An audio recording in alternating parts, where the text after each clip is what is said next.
Allahu Allahu Allahu Allah Allahu Alhamdulillahi wahibil atiyah wassalatu wassalamu ala sayyidina Muhammadin khairil bariyah wa ala alihi wa ashabihi dhawin nufusiz zakiyah, amma ba'du. Hadirin kaum muslimin sidang jamaah Jumat rahimakumullah. Pertama sekali, khatib berwasiat sebagaimana wasiatnya Rasulullah dalam setiap ta'lim dan khutbahnya, yaitu mari senantiasa kita tingkatkan keimanan dan ketakwaan kita kepada Allah Subhanahu wa ta'ala. Karena hanya dengan bermodal takwa, pastinya kita akan mencapai kebahagiaan dunia wal akhirah.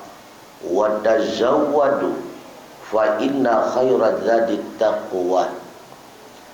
Yang kedua, sebagaimana biasanya, sebelum khatib membaca dua rukun al-khutbah, terlebih dahulu diberikan wejangan ataupun nasihat. Ya, mudah-mudahan apa yang disampaikan oleh khatib dalam kesempatan yang singkat ini menjadi peringatan bagi khatib pribadi, sekaligus menjadi mau'idhah hasanah kepada hadirin sidang jamaah Jumat rahimakumullah. Di dalam kitab Nurul Absar yang disusun oleh seorang ulama bernama Syekh Ashbalandi, diceritakan bahwa malaikat Jibril alaihi salam datang mengunjungi Rasulullah sallallahu alaihi wasallam sekaligus untuk menghibur beliau, karena keadaan Rasulullah ketika itu dalam kondisi sakit yang merupakan akhir daripada hayatnya. Lalu Rasulullah sallallahu alaihi wasallam bertanya kepada malaikat Jibril, "Wahai Jibril, setelah aku tiada, apakah engkau masih turun ke bumi?" Malaikat Jibril menjawab, "Masih ya Rasulullah, akan tetapi dalam tugas yang berbeda-beda." "Apa tugasmu ketika itu wahai Jibril?" Malaikat Jibril menjawab, "Ketika itu aku ditugaskan oleh Allah Subhanahu wa ta'ala untuk mengambil 10 mutiara yang sangat berharga." Kemudian Rasulullah bertanya, "Apa mutiara yang engkau maksudkan wahai Jibril?" "Ya baginda Muhammad sallallahu alaihi wasallam, aku maksudkan yang akan aku ambil setelah engkau tiada. Yang pertama, arfa'ul barakata minal ardh. Yang aku ambil itu adalah keberkahan daripada bumi." Itu keberkahan sidang jamaah Jumat rahimakumullah, limpahan kebaikan. Itu telah dicabut oleh Allah Subhanahu wa ta'ala melalui malaikat Jibril. Maka hiduplah manusia itu senantiasa dalam penderitaan.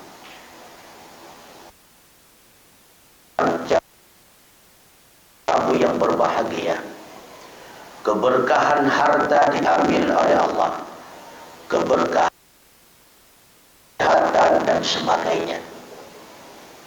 Apa penyebabnya? Penyebab dasar keberkahan itu diambil oleh Allah Subhanahu wa ta'ala karena manusia umumnya maksiat kepada kita di dalam Al-Quran.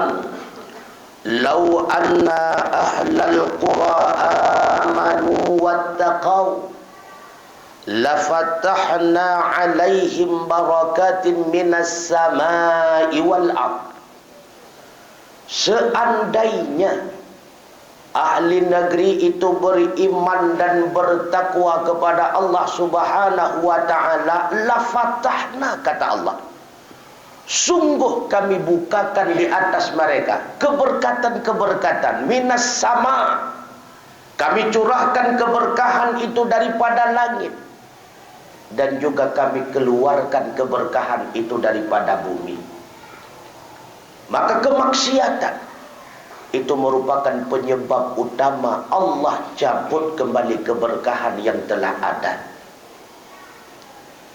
Yang kedua, ya Rasulullah, aku diperintahkan oleh Allah Subhanahu wa ta'ala untuk mengambil mahabbata min qulubil khalqi, rasa cinta di dalam hati segala manusia. Ketika Allah mencabut rasa cinta di dalam hati manusia, di dalam hati orang tuanya, di dalam hati anaknya, sehingga apa yang terjadi? Orang tua membunuh dan membuang bayinya, anak membunuh orang tuanya, anak durhaka kepada orang tuanya, anak memukul orang tuanya. Karena rasa cinta telah Allah cabut di dalam hati setiap manusia. Padahal kalau seandainya cinta itu masih ada di dalam hati setiap makhluk, jangankan manusia, seekor anjing pun akan mengangkat kakinya agar anaknya tidak terinjak. Sidang jamaah Jumat rahimahullah. Yang ketiga, kata malaikat Jibril, ya Muhammad, ya Rasulullah, mutiara yang akan aku ambil, arfa'us syafaqata min qulubil aqrab, rasa kasih sayang daripada setiap hati para kerabat, rasa kasih sayang yang ada di dalam hati setiap keluarga. Sehingga uronyo putra yang terjadi tengku antara adoangan aduan pakai abuangan kumuan karu, akibatnya umumnya adalah didasari daripada masalah harta, sehingga putuslah silaturahmi. Padahal saudara yang sesungguhnya seiman seagama itu saudara, tapi hanya didasari daripada masalah sepele. Beda kelompok dukungannya, beda person yang dia dukung kaitan dengan politiknya, sehingga apa yang terjadi? Putuslah silaturahmi. Na'udzubillah. Selanjutnya kata malaikat Jibril, mutiara yang akan aku ambil ya Rasulullah, arfa'ul adla minal umara, keadilan daripada para pemimpin. Maka apabila keadilan ini telah dicabut oleh Allah, siapapun yang akan menjadi pemimpinnya tetap sama. Hanya kelompok tertentu yang mendapatkan keuntungan, hanya orang-orang yang dekat dengannya yang senantiasa mengambil kemaslahatan. Akibatnya kezaliman merajalela. Selanjutnya ya Muhammad, ya Rasulullah, mutiara yang akan aku ambil, arfa'ul haya'a minan nisa, rasa malu daripada kaum perempuan. Padahal kata Rasulullah, al-haya'u syu'batun min syu'abil iman, rasa malu itu merupakan satu cabang daripada cabang iman. Fa inna dhallahu taba'ahu akhar, apabila salah satunya hilang maka keduanya tidak ada manfaat. Maka tanda orang tidak memiliki iman ketika dalam hidupnya tidak memiliki rasa malu, kata Rasulullah. Ketika rasa malunya hilang di dalam lubuk hatinya, itulah pertanda manusia itu tidak memiliki kekuatan iman. perempuan itu merupakan tiangnya negara. An-nisa'u imadul bilad. Perempuan itu adalah tiangnya bangsa. Fa in saluhat saluhatil bilad. Apabila baik perempuan maka baiklah suatu negara. Wa in fasadat fasadatil bilad. Apabila rusak perempuan maka hancurlah sebuah negara. Karenanya kehancuran itu bermula daripada buruk akhlaknya perempuan. Kehancuran keluarga, kehancuran masyarakat, kehancuran sebuah negara diawali oleh hilangnya rasa malu para perempuan. Harta anak perempuan itu hiasan dunia yang akan menjadikan para lelaki terpaut hatinya. Sehingga apa yang terjadi? Kekacauan dan kehancuran itu pasti berlaku. Na'udzubillah. Makanya kata malaikat Jibril, mutiara selanjutnya yang diperintahkan Allah kepadaku untuk mencabutnya rasa malu daripada hati para wanita. Kemudian ya Muhammad ya Rasulullah, mutiara yang akan aku ambil selanjutnya arfa'us sabra minal fuqara. Rasa sabar daripada hati orang-orang fakir. Ketika orang fakir itu hilang kesabarannya, apa yang terjadi? Wujudlah pencurian, perampokan, pencopetan, pembunuhan dan sebagainya. Padahal sabar itu pula bahagian daripada tanda iman. Fakir yang tidak sabar sama dengan fakir yang berontak dengan katanya Allah Subhanahu wa ta'ala. Padahal sabar itu merupakan ibadah termulia di hadapan Allah. Karena sabar adalah ibadahnya para nabi dan rasulnya Allah. Selanjutnya ya Muhammad ya Rasulullah, yang akan aku ambil arfa'ul wara'a wadzuhda minal ulama. Sifat wara', terjaga dan terpelihara daripada yang haram, daripada yang syubhat. Wadzuhda, sifat zuhud minal ulama, daripada para ulama. Maka apabila para ulama tidak lagi memiliki sifat zuhud dan sifat wara', lahirlah ulama-ulama yang lahirlah ulama-ulama yang akan menjadi penjilat-penjilatnya para penguasa. Na'udzubillah. Bila mana ulama demikian, siapa lagi yang akan menjadi panutan kita sebagai masyarakat awam? Makanya Rasulullah, ya Muhammad, Allah memerintahkan diriku untuk mengambil sifat wara' dan zuhud daripada para ulama. Selanjutnya, yang ke-9 mutiara yang akan aku ambil ya Muhammad ya Rasulullah, arfa'us sakhaha minal aghniya. Yang ke-8, rasa pemurah daripada hati orang-orang yang kaya. Menyeurang kaya hanali pemurah tunggu mutua. Pembangunan masjid terbengkalai, pesantren terbengkalai, majelis taklim dan sebagainya. Maka ingat, harta yang kita miliki itu bukan milik kita, melainkan titipan Allah Subhanahu wa ta'ala. Karena Allah percaya kepada kita. Kita adalah orang yang terpercaya bila mana dititipkan harta. Di balik daripada harta tersebut ada haknya masjid, ada haknya manasa, ada haknya majelis ta'lim, ada haknya dayah dan sebagainya. Bahkan miliknya fakir miskin sidang jamaah rahimakumullah. Maka bila mana hati pemimpin itu dicabut oleh Allah rasa pemurahnya, apa yang terjadi sidang jamaah? Wujudlah orang-orang kaya yang sombong, orang-orang kaya yang panjang angan-angan. Para pejabatnya akan menjadi pejabat-pejabat yang korupsi. Na'udzubillah. Selanjutnya kata Jibril, ya Muhammad, yang ke-9 mutiara berharga yang akan aku ambil yaitu arfa'ur ruhal Qur'an. Ruhnya Al-Quran. Al-Quran hanya sebagai lantunan, Al-Quran hanya sebagai bacaan, Al-Quran hanya sebagai hiasan, Al-Quran hanya sebagai pajangan. Akan tetapi kehidupan manusia jauh daripada ruh Al-Quran. Al-Quran mengatakan itu haram, bahkan kebanyakan manusia mengatakan itu remang-remang. Yang diharamkan Al-Quran belum tentu diharamkan oleh mereka yang membacakan Al-Quran. Yang dilarang oleh Al-Quran, mereka tidak pernah meninggalkan apa larangan Al-Quran. Al-Quran sebatas bacaan, bahkan umumnya mereka tidak paham apa isi Al-Quran.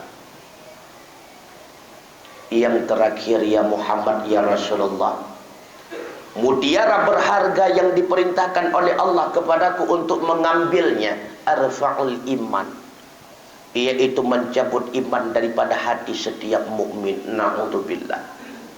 Iman merupakan pokok segala-galanya. Siapapun hamba Allah, man qala la ilaha illallah dakhalal jannah. Siapapun dia, orang yang mengucapkan dan meyakini tiada lain Tuhan melainkan Allah, dakhalal jannah. Rasulullah menjanjikan pasti dia masuk surga. Termasuk orang yang melakukan maksiatkah? Iya. Baikkah dia itu penzina? Benar. Pembunuh? Benar. Korupsi? Benar. Semua hamba Allah yang berikrar dan meyakini la ilaha illallah dakhalal jannah. Cuma karena dia dosa yang belum terampuni, ataupun bahkan dia itu belum bertaubat kepada Allah Subhanahu wa ta'ala, mesti transit sejenak di dalam neraka. Berapa lama dia itu di dalam neraka? Sejauh besarnya maksiat yang belum terampuni. Setelah selesai dia melewati hukuman daripada Allah Subhanahu wa ta'ala sebagai imbas daripada maksiatnya, Allah keluarkan dia itu daripada nerakanya. Makanya para ahli neraka, tak kalah hamba-hamba yang beriman keluar daripada neraka, mereka itu seraya berkata, andai kata kita dulunya termasuk hamba yang beriman, sungguh hari ini kita pasti akan keluar daripada nerakanya Allah. Itulah istimewanya kita hamba yang beriman. Tapi ingat sidang jamaah Jumat rahimakumullah, ketika iman itu dicabut oleh Jibril atas perintah daripada Allah Subhanahu wa ta'ala, hidup dan matinya manusia di dalam keadaan kafir. Orang kafir tidak akan pernah masuk di dalam surganya Allah.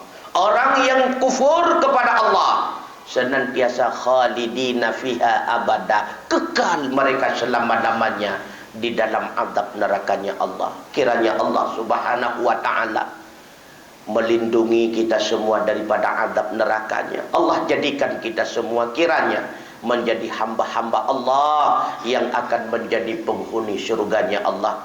Karenanya setiap waktu dan kesempatan subuh yang teristimewa selalu kita memohon kepada Allah, Allahumma ajirna minan nar, Allahumma ajirna minan nar. 7 kali kita senantiasa membacanya. Pada kali yang ke-8 kata Rasulullah, engkau sambung dengan kalimat wala taj'alna min hatabin nar. Ya Allah, ya Allah, jauhkan kami daripada azab neraka. Wala taj'alna min hatabin nar. Jangan engkau jadikan kami ini sebagai kayunya neraka. Selalu kita memohon kepada Allah kiranya terlindungi kita semua daripada azab nerakanya Allah. Wujudlah kita menjadi hamba yang senantiasa kekal abadan abadi di dalam penuh kenikmatan surganya Allah, surga Jannatun Naim. Amin ya Allah. Amin ya rabbal alamin. Alhamdulillah wassalatu wassalamu ala rasulillah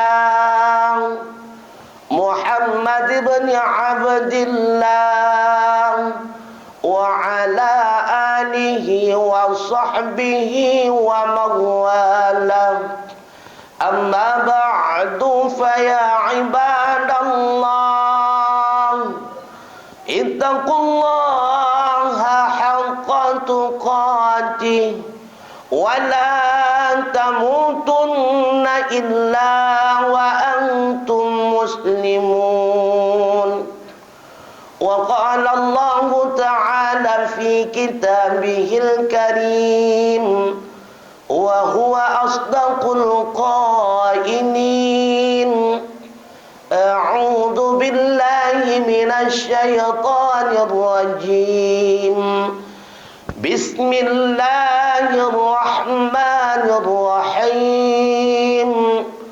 والعصر إن الإنسان لفي خسر إلا الذين آمنوا وعملوا الصالحات وتواصوا بالحق وتواصوا بالصبر.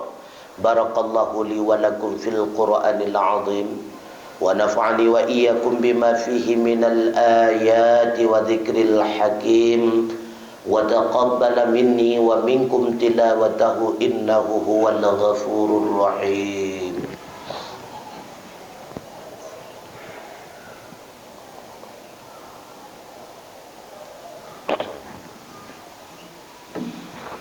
الحمد لله الذي أنعمنا بنعمة الإيمان والإسلام وأفهمنا بالعلوم والحكم. أشهد أن لا إله إلا الله وحده لا شريك له وأشهد أن محمدا سيدنا عبده ورسوله لا نبي بعده. اللهم فصل وسلم على سيدنا محمد بن عبد الله وعلى آله وأصحابه ومن تبعهم إلى يوم القيامة. أما بعد فيا عباد الله أوصيكم وإياي بتقوى الله وطاعته لعلكم ترحمون. وقال الله تعالى في كتابه الكريم بسم الله الرحمن الرحيم. إن الله وملائكته يصلون على النبي يا أيها الذين آمنوا صلوا عليه وسلموا تسليما. اللهم اغفر لنا وللمسلمين والمسلمات والمؤمنين والمؤمنات الأحياء منهم والأموات وتبع بيننا وبينهم بالخيرات. رب اغفر وأنت خير الراحمين. لا حول ولا قوة إلا بالله العلي العظيم. اللهم أعنا على ذكرك وشكرك وحسن عبادتك. ربنا آتنا في الدنيا حسنة وفي الآخرة حسنة وقنا عذاب النار. ولذكر الله أكبر والله يعلم ما تصنعون. أقم الصلاة.